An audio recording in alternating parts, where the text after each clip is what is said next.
Let me read for you something that will absolutely startle you by a philosopher. This was quoted in the Houston Post of July 27, 1991, under the section called Religion and Ethics. It is from a journalist called George Cornell. The headline article reads, "Philosopher says world desperately needs a noble lie." The world desperately needs a noble lie. Listen to the article. Please let me read it in its entirety. This will tell you the unabashed seduction of secular thought, which knows, having abandoned reason, existentially life becomes unlivable. How are they going to solve the dilemma? Listen to this. Religious philosopher Loyal D. Rue says that modern culture urgently needs a noble lie, a myth that links the moral teachings of religion with the scientific facts of life. He said science has eroded the plausibility of the Judeo-Christian myths. It has got into our heads and consciousness in such a way that the traditional myths can't be swallowed anymore.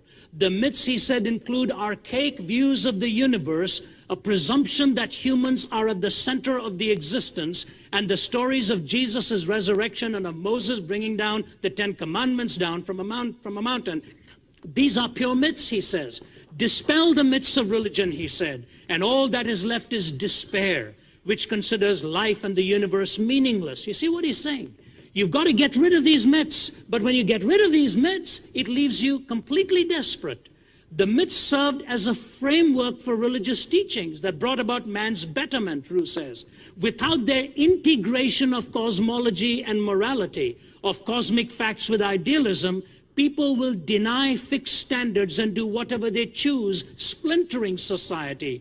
Or they might embrace the totalitarian option, which relies on government to force humans to behave, he said. Rue, 46, get this now, a professor of religion and philosophy at Luther College in Iowa, presented his thesis at a recent symposium of the American Association for the Advancement of Science in Washington.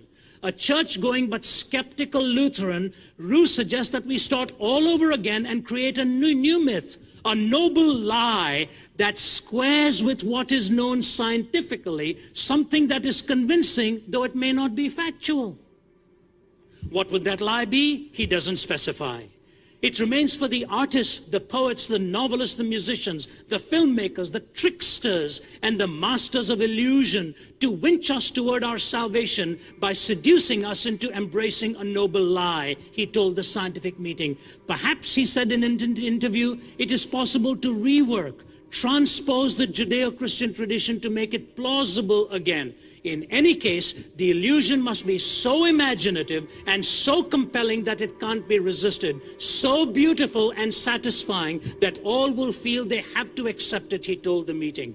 What I mean by the noble lie is one that deceives us, tricks us, compels us beyond self-interest, beyond ego, beyond family, nation, or race, that will deceive us into the view that our moral discourse must serve the interest not only of ourselves and of each other, but of those of the earth as well.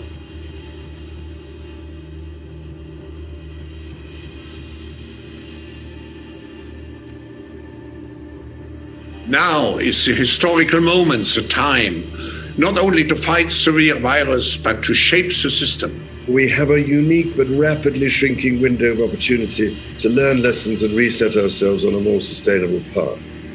It is an opportunity we have never had before and may never have again. So we must use all the levers we have at our disposal, knowing that each and every one of us has a vital role to play. Now is the time to think what history would say about this crisis. And now is the time for all of us to define our own role.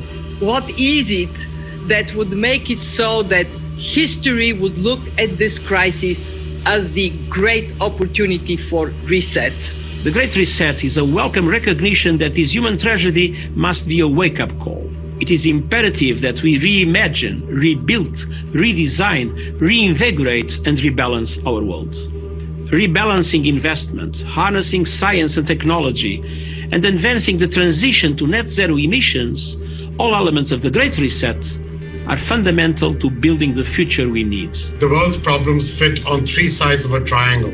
It's one versus many, man versus nature, and the unfortunate foundation is long-term versus short-term. We had already income inequality that was fueling income, race, gender inequality. We have a climate emergency, which we can't walk away from. There's no doubt that the very survival of the human race requires us to act. Any recovery stimulus should have green conditions attached to it. Energy prices should reflect real costs. You need private sector capital, private sector ingenuity, private sector technology, and private sector capabilities to come to the party. You need enormous trust between the private sector and the public sector for this to actually work. We have to change our economy dramatically in the next 20 or 30 years, and the next 10 years is absolutely decisive. The recovery has to be greener than any of the previous recoveries. And in order to do that, we need to ensure that the stimulus package, including fiscal and monetary, are much greener than they were before. So we cannot waste this opportunity to ensure that the very precious money that's raised from the next generation is spent on green and low carbon. We will now start a quite high number of task forces to look at all the different issues, and we will present all those ideas to the people assembled in Davos. But at the same time, we will make Davos very different, very open, to ensure that we do not fall back to old recipes, but that we really look at forward-oriented solutions. Young entrepreneurs, especially from developing countries that are rare and can see the right problem, can really step up and create solutions. Finding profitable solutions to problems of the people and the planet, and we're starting to see firms move to that, and we're seeing firms that behave responsibly in that way actually doing better on conventional measures of profitability and doing better in this particular period. We've also seen social entrepreneurs step in incredible ways. Not only has it exposed the precarious reality, but then it has also exposed the opportunity to recenter their reset around the most vulnerable and those on the edge, where it only takes something like a pandemic or difficult circumstances to slide into poverty. And then we need to couple that with new initiatives to equip more people with the digital skills they'll need, not just to have a tech job, but a job that is increasingly tech-enabled in almost every part of the economy. If we can empower consumers with all of this, I think we unleash this next generation to have a much broader impact more quickly. We can never again allow our health, education, care systems to be underfunded. We need our imagination here. Hospital is being redefined each and every day right now. So the next time someone tells us that tackling climate change is either too costly or too difficult, I think we need to remind them and remind ourselves of what just is happening right now. We not only have to demand change, but also create change. We have to live up to the expectations which we have created, and we will do so.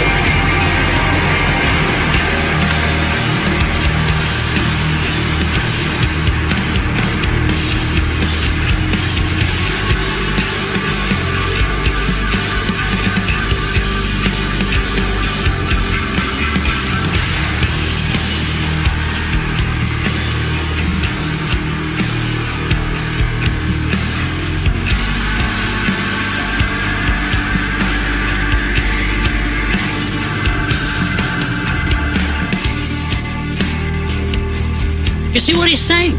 That science cannot give you a morality anymore. Reason cannot come to grips with this. How then do we make sense out of living? He said, build a lie. Create a noble lie. Something beautiful, maybe like a Dorian gray. What he is positing here is that there is an existential breakdown, and they do not know how to deal with the fact that God and God alone, as a transcendent being, gives us the point of objective existence of moral reality. You take away the transcendent ethic and it is all up for grabs. You do what you feel is right, I do what I feel is right. Bruce says that'll never work. It'll ultimately end up with a totalitarian regime where the government tells us what to do. He says, therefore, to keep us from totalitarianism, let us fabricate a lie so we'll think right and wrong are realities, even though we know, in fact, they're not.